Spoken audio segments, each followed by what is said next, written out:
পবিত্র মাহে রমাদান মাস, যেই দিন থেকে রমজান মাসের চাঁদ দেখা গেছে, ওই দিনের মাগরিবের নামাজ আর একক্ত হয়নি। এককে আল্লাহ তাআলা কত গুণ বৃদ্ধি করেছেন? 70 গুণ বৃদ্ধি করেছেন। সকলে বলেন সুবহানাল্লাহ।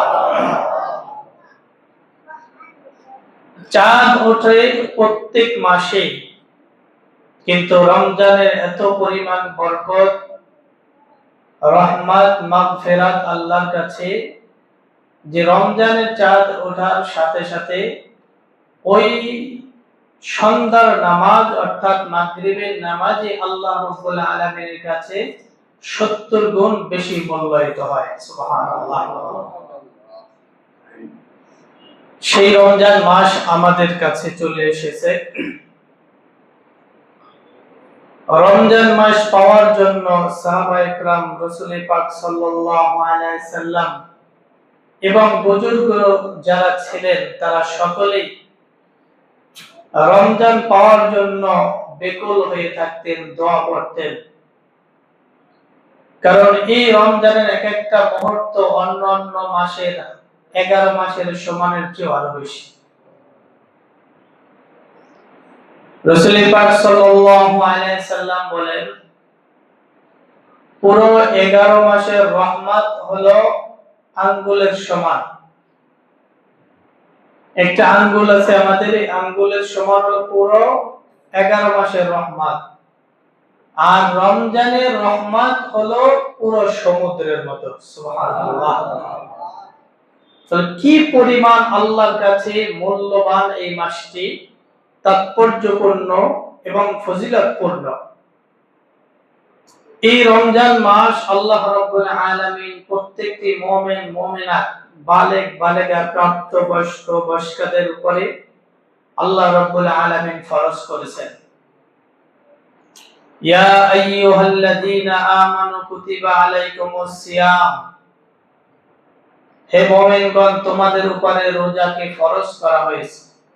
কামা কুতিবা আলাল্লাযীনা মিন ক্বাবলিকুম, যেমনি ভাবে তোমাদের পূর্ববর্তী পুরুষদের উপরেও ফরজ করা হয়েছিল। এর কারণ একটাই, লাআল্লাকুম তাত্তাকুন, তোমরা যেন তাকওয়া, আল্লাহ ভীরু, খোদা ভীরু অর্জন করতে পারো। একসাথেই আল্লাহ রাব্বুল আলামিন আমাদের উপরে 30টি রোজা চাপিয়ে দেন নাই, ধাপে ধাপে আমাদের উপরে পবিত্র মাহে রমজানের রোজাকে পূর্ণভাবে ফরজ করেছেন। প্রথম ধাপ, আল্লাহ রাসূল সাল্লাল্লাহু আলাইহি সাল্লামের প্রতি মাসে 3টি রোজা রাখতেন। আল্লাহ রাসূলের এই রোজা রাখা দেখে সাহাবায়ে কেরাম যারা ছিলেন তারাও রোজা রাখতেন। এটা ছিল অভ্যাস। দ্বিতীয় ধাপ, আশুরা, যখন মক্কা থেকে মদিনায় আল্লাহ রাসূল হিজরত করে গেলেন, ওখানে গিয়ে দেখলেন ইহুদিরা সেখানে রোজা পালন করে। জিজ্ঞেস করলেন, আল্লাহ রাসূল, তোমরা কিসের রোজা পালন করো?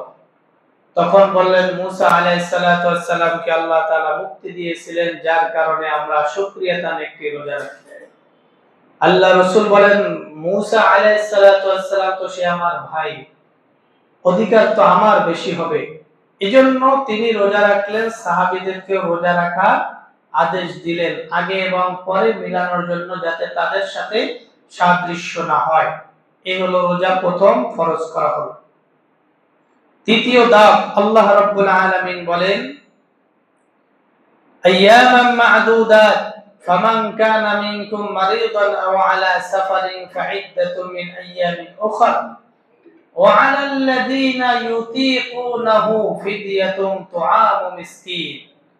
রমজানের রোজা ফরজ করা হয়েছে, কিন্তু যাদের সামর্থ্য আছে তারা যদি রোজা রাখতে না চায়, তাহলে তারা ফিদিয়া দিয়ে তাদের এই রোজার কাফারাগুলো দিয়ে দিবে। ফিদিয়া দিবে, একজনকে 2 বেলা পেট ভরে খাওয়াবে, তাহলে তারা রোজা রাখতে হবে না। কিন্তু এর পাশাপাশি আল্লাহ তাআলার একটা কথা বলেছেন, ফামান তাতাউ ওয়া আলাল্লাযীনা ইউতীকুনাহু ফিদিয়াতুন তুআমু মিসকিন ফামান তাতাওয়া খায়রান ফাহুয়া খায়রুল লাহ। ওয়া আন তাসুমু খায়রুল লাকুম ইন কুনতুম তা'লামুন, কিন্তু তোমরা ফিদিয়া দিয়ে পার পাবে ঠিকই। ওয়া আন তাসুমু খায়রুল লাকুম, যদি তোমরা রোজা রাখো তাহলে সেটা তোমাদের জন্য কল্যাণ হবে।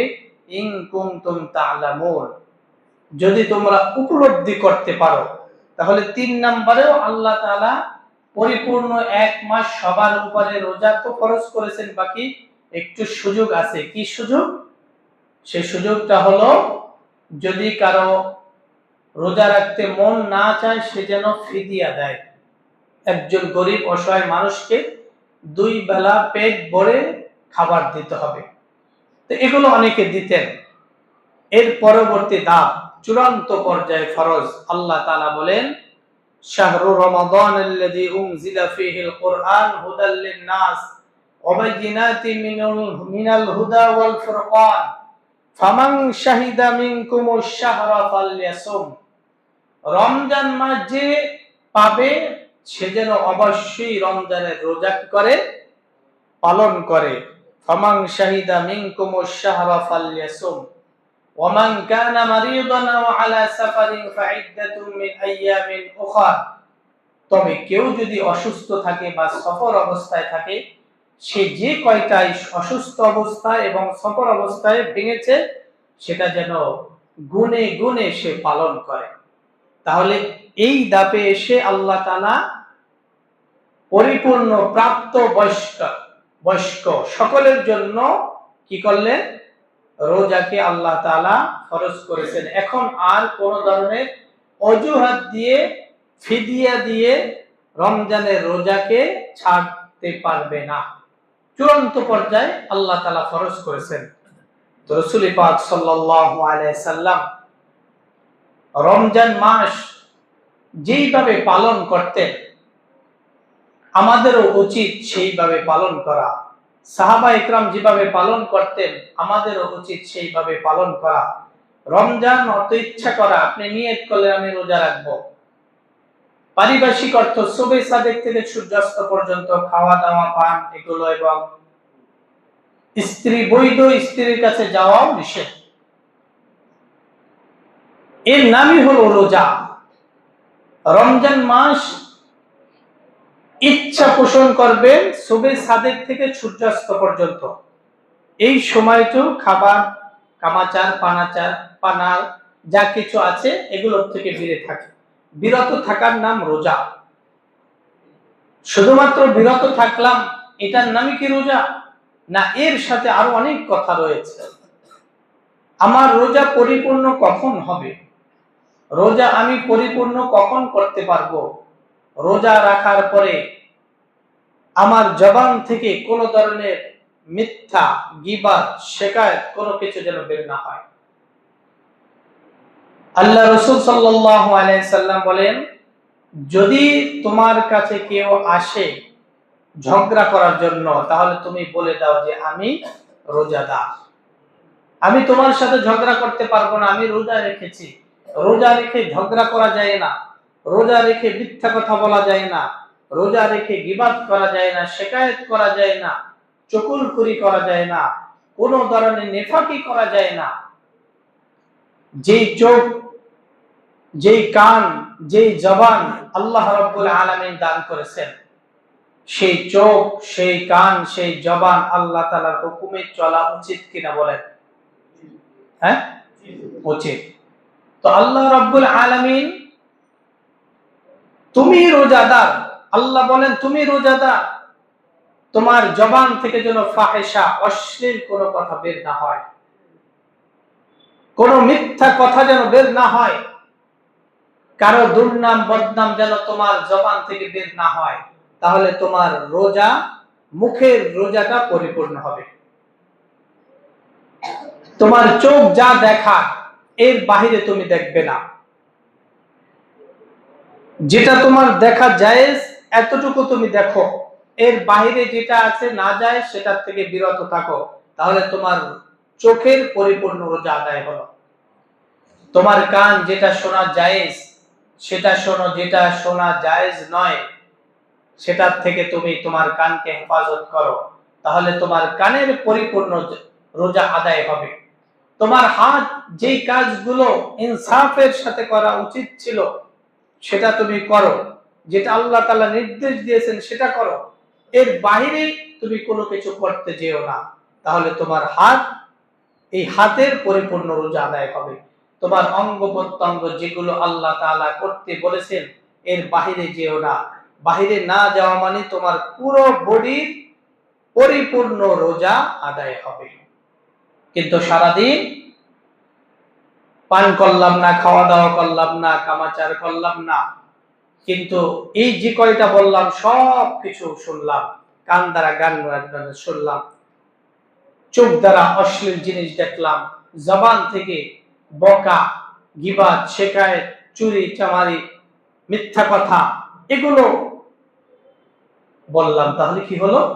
আমার এই না খেয়ে থাকা শুধুমাত্র সময়টাই নষ্ট হলো, এর মাধ্যমে আমার কিছুই হলো না। এজন্য পবিত্র রমজান মাস যখন আসতেন সাহাবা ইকরাম আলাদাভাবে প্রিপারেশন নিতেন।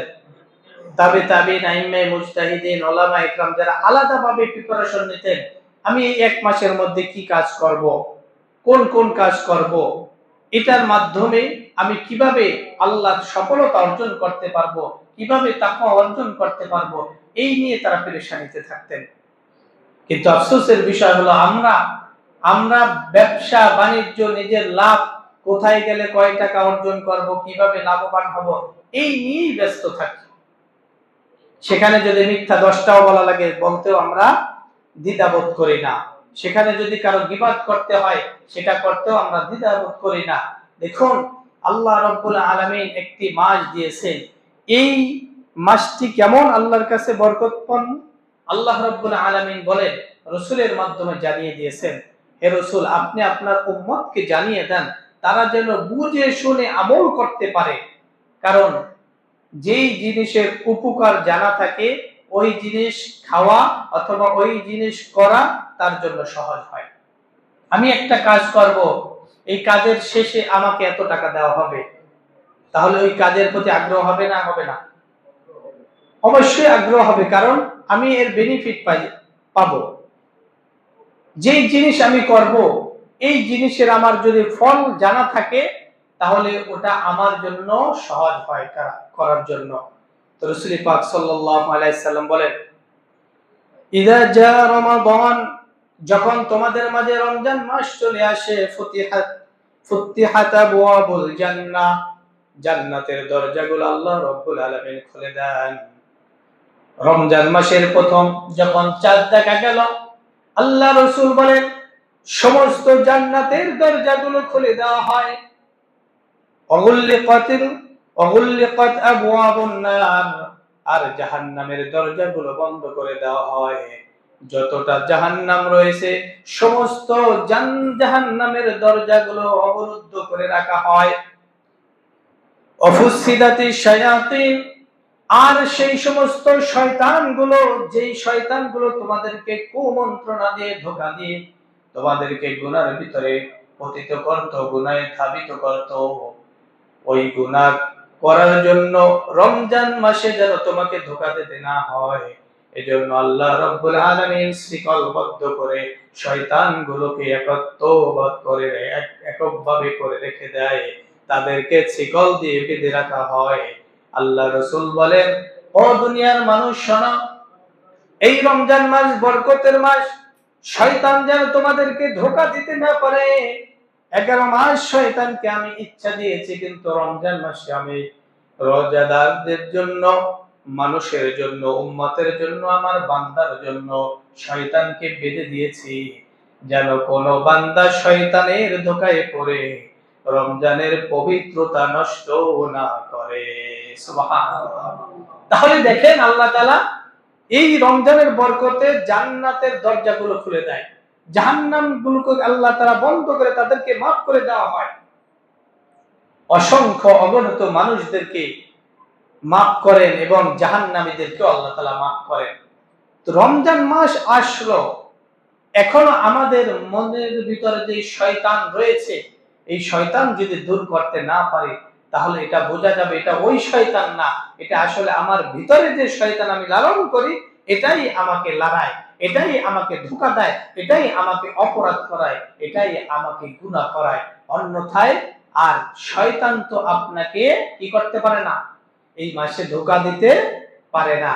তার মানে রমজান মাসের পরেও, আসার পরেও যারা গুনাহ করে, অন্যায় করে, অপরাধ করে, এটা বোঝা যায় যে তার নিজের ভিতরে যে শয়তান লালন করে, এই শয়তানের অর্থাৎ নফস তো দুইটা, তিনটা, দুইটাই তো মানুষকে ধোঁকা দেয় আর একটা না ভালোর দিকে ডাকে। সারা 11টি মাস যে অন্যায় অপরাধ করেছে, যেই নিজের শয়তানি নিজের থেকেও করেছে, ওই শয়তানি এখনো সে দূর করতে পারে নাই, এখনো পারে নাই। যার কারণে ব্যবসা বাণিজ্যে ধোঁকা ছাড়া, মিথ্যা কথা ছাড়া তার ব্যবসা উন্নত হয় না, তার ব্যবসা চলে না, তার বেচা কিনা হয় না। এটা সে এখনো পরিবর্তন করতে পারে না। তার ভিতরে, মনের ভিতরে যে শয়তান, নিজের সত্তার ভিতরে যে শয়তান বসবাস করে, এটা সে দূর করতে পারে নাই। রমজান মাস আসার সাথে সাথে যদি বান্দার মনের ভিতরে এই চিন্তা চেতনা না আসে যে আল্লাহ তাআলা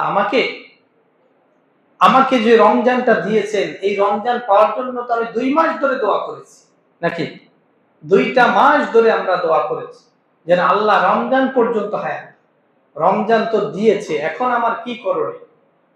এই রমজান মাস আসছে, প্রত্যেকটা কাজ আল্লাহ রাব্বুল আলামিনের কাছে অনেক বেশি মূল্যবান। 2 রাকাত নামাজ পড়বেন সুন্নাত, সেটা আল্লাহ তাআলা একটা ফরজের সমান দিয়ে দিবেন, সুবহানাল্লাহ। একটা ফরজ আদায় করবে, আল্লাহ রাব্বুল আলামিন 70টা ফরজের সমান সব আমলনামা লিপিবদ্ধ করে দিবেন। তাহলে এর চেয়ে আর কি চাই? এর চেয়ে আমাদের আর কি বা পাওয়ার আছে, চাওয়ার আছে? সেটা যেহেতু আমরা রমজান পেয়েছি, এখন হলো আমাদের কাজ হলো সেগুলো লুফে নেওয়া। কিভাবে? আমি আমার কিরামান কাতিবিন যারা আছেন, 2 জন সম্মানিত ফেরেশতা, একজনকে আমি চিরতরে এই মাসে অফ করে রাখবো। কিভাবে? গুনাহ করে না করে? গুনাহ না করে আমি তাকে অফ করে রাখবো, এই মাসে তার কোনো খাতা খুলতেই দেব না। পারবো ইনশাআল্লাহ? হিম্মত করলে সম্ভব। আর একজনকে আমি খাতা বন্ধই করতে দেব না, সে শুধু লিখতেই থাকবে। তার এমন আমি কাজ করব, সে বাধ্য হবে, আমার লেখার থেকে সে বিরত থাকতে পারবে না। উঠতে বসতে কোরআন তেলাওয়াত যারা মুখস্থ পারি, সূরা ফাতিহা, ইখলাস শরীফ, এগুলো তো সবাই জানা। সূরা ইখলাস শরীফ 3 বার যদি পড়ি তাহলে 1 খতমের কি হয়? সওয়াব হয়। তা রমজান মাসে 3 বার পড়লে কয়বার হবে? 70 খতমের সওয়াব। আপনি জিকির করবেন, কোরআন তেলাওয়াত করবেন, তাসবিহ তাহলিল যেটা আছে, আপনি হাঁটতে বসতে উঠতে, আপনি ঘুম যাবেন, দোয়া করে ঘুম যাবেন, তাহলে ফেরেশতার সুযোগই পাবে না তার খাতা বন্ধ করার। লিপিবদ্ধ করতে, লিখতেই থাকতে হবে, একটাও কম হবে না, একটাও বেশি হবে না। লা সগীরাতা ওয়ালা কাবীরাতা ইল্লা সাহা, ছোট বড় কোনো কিছু বাদ যাবে না, সব আল্লাহর দরবারে উপস্থিত করা হবে সেদিন। যাররা পরিমাণ ভালো কাজ করলে সেটার হিসাব হবে, যাররা পরিমাণ অনুপরিমাণ অন্যায় করলে তাও আপনার সামনে কিতাব আকারে দেওয়া হবে। নিজের কিতাব, নিজের আমলনামা নিজের চোখে দেখে পড়তে হবে।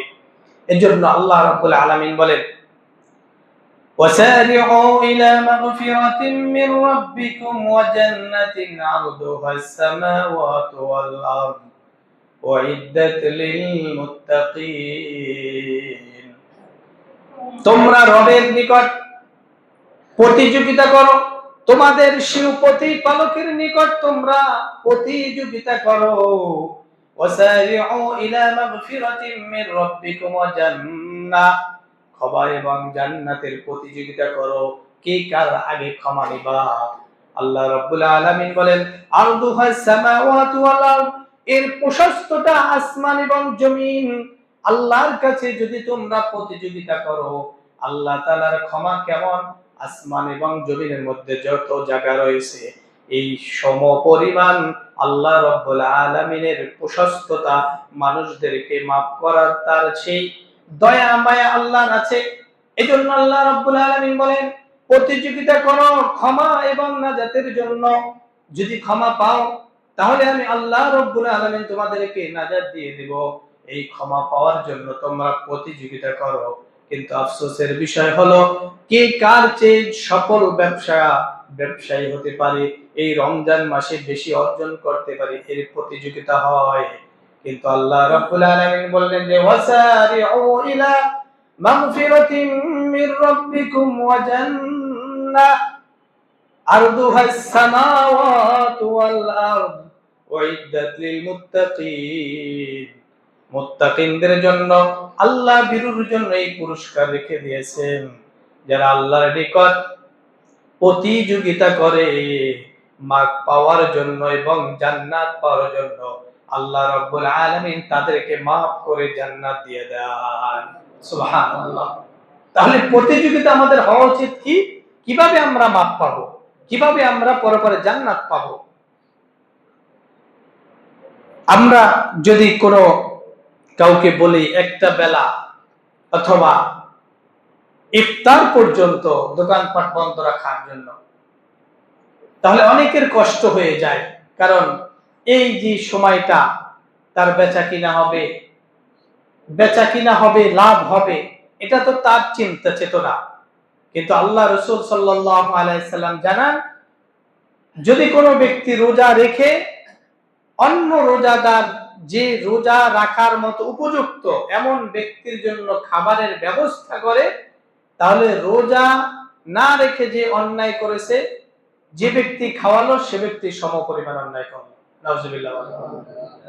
তাহলে একটু কিছু পুঁজি পাওয়ার আশায়, কিছু অর্থ পাওয়ার আশায় আমি নিজে রোজা রাখলাম, কিন্তু অন্য যে ব্যক্তি রোজা রাখা সক্ষম, তার সক্ষমতা আছে, শারীরিক মানসিক সব সক্ষমতা রোজা রাখার মতো, কিন্তু সে ইচ্ছা করে রাখলো না, আর সে খাবারেরও জায়গা খুঁজে পেল এবং খাবারও সুন্দর করে তাকে পর্দা দিয়ে খাওয়ানোর ব্যবস্থা করা হলো।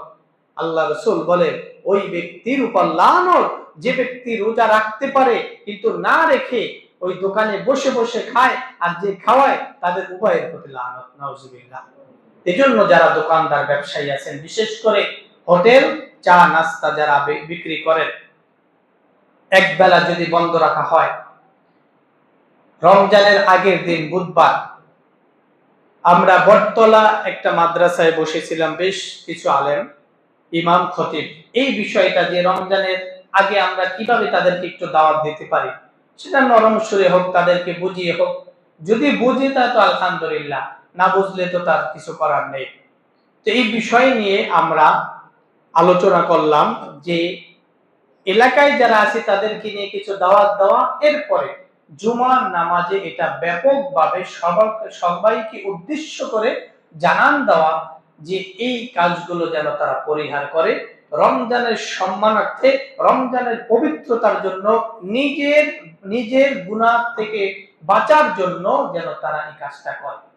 এজন্য আবারও বলছি, সকলকে উদ্দেশ্য করে, যারা এখানে আছেন, যারা নাই, যারা শুনতে পান, যারা চা, সিগারেট, বিড়ি এগুলোর দোকান অথবা হোটেল দিনের বেলা সকাল থেকে যদি সন্ধ্যা পর্যন্ত অথবা বিকাল পর্যন্ত ইফতারের আইটেম তো সকলেই বিক্রি করতে পারে, সেটা বিক্রি করেন।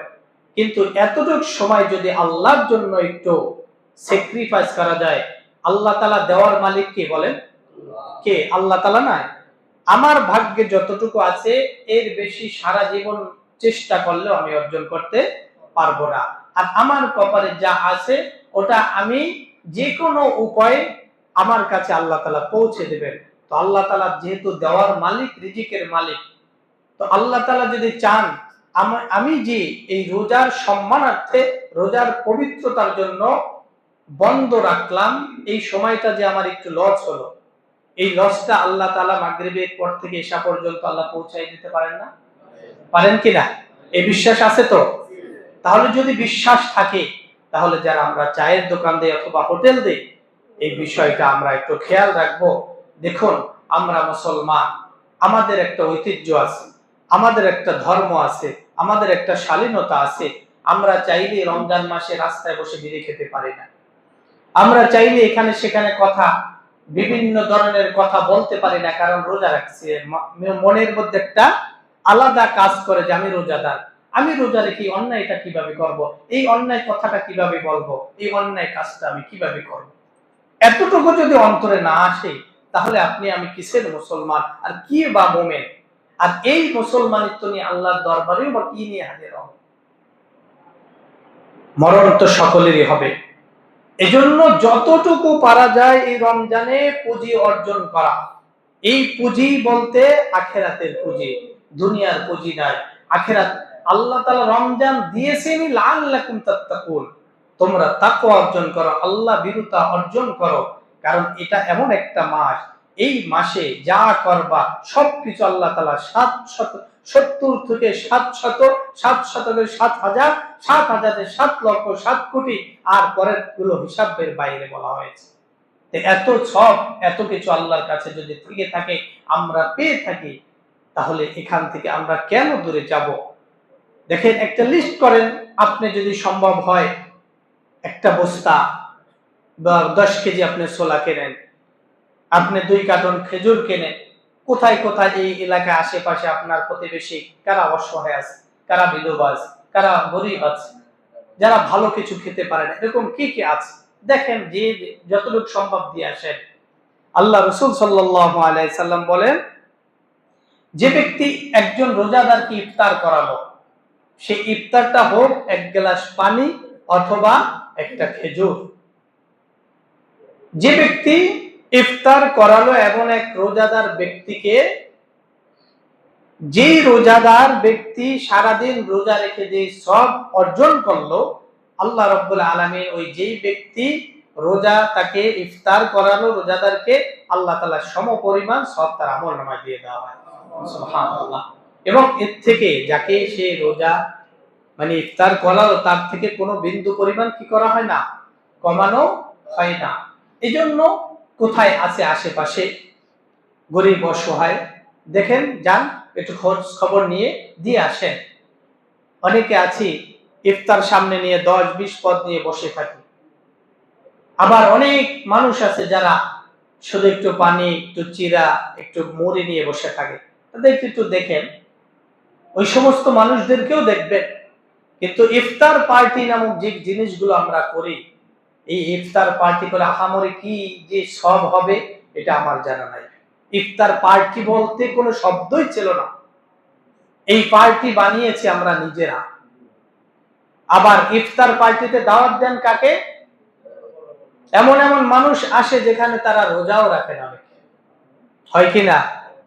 অথচ ইফতার পার্টি ধুম তারেক্কা দিয়ে আপনি খাওয়ালেন, আর পাশে গরিব আসলে গেটটা লাগিয়ে দিলেন। এই ইফতার নিয়ে আল্লাহ তাআলা রোজাদারকে খাওয়াইতে বলছেন, পার্টি করতে বলছেন? আল্লাহ তাআলা না, চুপচাপ তুমি হিসাব করো তোমার আশেপাশে কয়টা গরিব আছে, যাও তাদের পাশে যাও। যদি সম্ভব হয় 1 কেজি, হাফ কেজি খেজুর কিনে দিয়ে আসো, 1 কেজি ছোলা বুট কিনে দিয়ে আসো, যদি পারো একটু বাজার করে দিয়ে আসো। আশেপাশে যদি মাদ্রাসা থাকে মাদ্রাসায় যেয়ে দেখো, আশেপাশে কোনো অসহায় নারী থাকলে, বৃদ্ধ থাকলে তাদের পাশে যাও। নিজে পরিবারে আত্মীয় স্বজনদের মধ্যে গরিব আছে, দূরে থাকে, 2000 টাকা পাঠিয়ে দেন, ভাই এটা দিয়ে বাজার করো, বাবা এটা দিয়ে বাজার করো, বোনকে বলেন এটা দিয়ে তুমি বাজার করে নাও। আল্লাহ রাব্বুল আলামিন বলেন, ওই সমস্ত বান্দাদের ইবাদত বন্দেগী কবুল হয় যারা আল্লাহর জন্য, আল্লাহকে সন্তুষ্টির জন্য করেন, মুখলিসিনা লাহুদ্দিন। তাদের খালেস নিয়ত এটাই, তাদের নিয়তটা এটাই যে আমি কাউকে খুশি করার জন্য নয়, আমাকে আল্লাহ তুমি দিয়েছো, আমার পক্ষ থেকে তোমার দেওয়া সম্পদ আমি আমার বোনকে দিলাম, আমার ভাইকে দিলাম, পাশে অসহায় মানুষকে দিলাম, এতিম অসহায় ছাত্রদেরকে দিলাম, এটা আমি তোমাকে সন্তুষ্টের জন্য। যদি এই মন মানসিকতা থাকে, আল্লাহ রাব্বুল আলামিন বলেন ওই বান্দাকে আমি উত্তম জাযা দিব। কেমন জাযা? সেই জাযাটার একটাই হবে, আমি আখিরাতে তাকে জাহান্নাম থেকে মুক্তি দিয়ে জান্নাত দিয়ে দেব। সুবহানাল্লাহ। তাহলে আমরা এটা করতে পারি না? কোরআন তেলাওয়াত যারা জানি না জানবো, যারা জানি তারা তেলাওয়াত করব, যারা হাফেজ না দেখে দেখে পড়ি, কমপক্ষে 3টা করেন, 2 থেকে 3টা আপনি খতম দেন। প্রতিদিন 2 থেকে 3 পারা, 2.5 পারা, 3 পারা চেষ্টা করেন। চেষ্টা করলেই পারবেন। চেষ্টা করে দেখুন। কারণ যে ব্যক্তি রোজা রেখে কোরআন তেলাওয়াত করলো তার রোজাটা আরো মজবুত হলো। সুবহানাল্লাহ। আর যেহেতু মাসটাই হলো কিসের মাস? শাহরু রমাদান আল্লাযী উনজিলা ফীহিল কুরআন হুদাল লিন-নাস ওয়া বায়িনাতিন মিনাল হুদা ওয়াল ফুরকান। আল্লাহ রাব্বুল আলামিন বলেন, শাহরু রমাদান উনজিলা ফীহিল কুরআন, নাযিল করলাম তো এই রোজার মাসে রমজানের এই ভিতরে আমি আল্লাহ রাব্বুল আলামিন কোরআনুল কারীম নাযিল করলাম। এই রমজানে যারা বেশি বেশি কোরআন তেলাওয়াত করবে, যারা কোরআনুল কারীমকে নিজের বুকের ভিতরে লালন পালন করবে, ধারণ করবে, আমি আল্লাহ রাব্বুল আলামিন তাদেরকে সুসংবাদ দিলাম, হাসরের ময়দানে এই কোরআন তাদেরকে সুপারিশ করে জাহান্নাম থেকে মুক্তি দিয়ে জান্নাতে পৌঁছে দেবে। সুবহানাল্লাহ। কি বিশ্বাস হয় না? عن عبد الله بن عمر رضي الله تعالى عنه قال قال رسول الله صلى الله عليه وسلم الصيام والقرآن يشفعان للعبد يوم القيامة। দুটি জিনিস কিয়ামতের ময়দানে বান্দার জন্য সুপারিশ করবে। কোন সেই দুইটি জিনিস? রাসূল সাল্লাল্লাহু আলাইহি সাল্লাম বলেন, ইয়াকুলু সিয়াম, আল্লাহ রাব্বুল আলামিনের কাছে রোজা বলবে, ওয়াল রব্বি মানাতুত তুআম ওয়াশ শাহাওয়াতি বিন নাহার, রব্বুল আলামিন আমি তাকে দিনের বেলায় পানাহার এবং শাহাওয়াত কামাচার থেকে বিরত রেখেছিলাম, তাকে আমি খেতে দেই নাই, তাকে আমি কামাচার করতে দেই নাই। রব্বুল আলামিন ফাশাফি'নি মিনহু, আপনি আমার সুপারিশ গ্রহণ করুন। কি সুপারিশ? এই ব্যক্তিকে তুমি maaf করে জান্নাতে পৌঁছে দাও। সুবহানাল্লাহ। এরপরে কোরআন বলবেন, ওয়াকুলুল কোরআন, কোরআনুল কারীম যারা রোজা রেখে তিলাওয়াত করবে আল্লাহ রাব্বুল আলামিনের কাছে কিয়ামতের ময়দানে সুপারিশ করবে। কোরআন বলবে, মানাতুন নাওম বিল্লাইল, রাত্রি বেলায় তাকে আমি ঘুম থেকে জাগ্রত করে তাহাজ্জুদের নামাজে দাঁড় করিয়ে আমার এই কোরআন আমাকে তিলাওয়াত করেছে, এই বান্দা আমাকে তিলাওয়াত করেছে, রাত্রিতে সে ঘুমায় নাই, তাহাজ্জুদের নামাজে তিলাওয়াত করেছে। ফাশাফিউনি মিনহু, রব্বুল আলামিন আপনি আমার সুপারিশ কবুল করেন। কি সুপারিশ? এই বান্দাকে জাহান্নাম থেকে মুক্তি দিয়ে দেন। আল্লাহ রাব্বুল আলামিন তখন বলবেন, ক্বালা ফায়ুশাফফাআন, আল্লাহ রাব্বুল আলামিন বলবেন, যাও যাও, তুমি কোরআন, তুমি রোজা, তোমাদের উভয়ের সুপারিশ আমি কবুল করে এই ব্যক্তিকে জান্নাতে পৌঁছে দিলাম। সুবহানাল্লাহ। তাহলে দেখেন, কোরআনও আমাদের জন্য সুপারিশ করবে, রোজাও আমাদের জন্য কি করবে? সুপারিশ করবে। জন্য কোনো অজুহাত নয়, কোনো অজুহাত নয়। আমার একটু গ্যাস্ট্রিক আলসার, পারবো না, আমার এই ক্ষতি হয়ে যাবে, মৃত্যুর যদি আশঙ্কা থাকে শুধুমাত্র সেই ব্যক্তি রোজা থাকতে পারবে। আর এই গ্যাস্ট্রিক আলসার একটু হলেই যে একেবারে কিছুই পারবো না এটা নয়। যদি মৃত্যুর ঝুঁকি থাকে সেক্ষেত্রে আল্লাহ তাআলা সুযোগ দিয়েছেন কি, একজন ব্যক্তিকে, অসহায় ব্যক্তিকে 2 বেলা তুমি খাবার দিয়ে দাও, তাহলে তার ফিদিয়া আদায় হবে। অন্যথায় ফিদিয়া আদায় দিলে আদায় হবে না। কিন্তু আপনার রোজা আপনার কাছে গাতে কাঁধেই থাকবে, হাসরের ময়দানে কিন্তু আপনাকে জবাবদিহি করতে হবে। এজন্য আসুন এই পবিত্র মাহে রমজানের পবিত্রতা রক্ষা করি, কোনো অজুহাত না খুঁজে রোজা পালন করব, রোজাদারকে ইফতার করাবো, যতটুকু সম্ভব দান সদকা করব। আল্লাহ তাআলা আমাদের সকলকে রোজার পবিত্রতা রক্ষা করে পুরো রমজান সুস্থতার সাথে আল্লাহ তাআলার ইবাদত বন্দেগী করার তৌফিক দান করুন।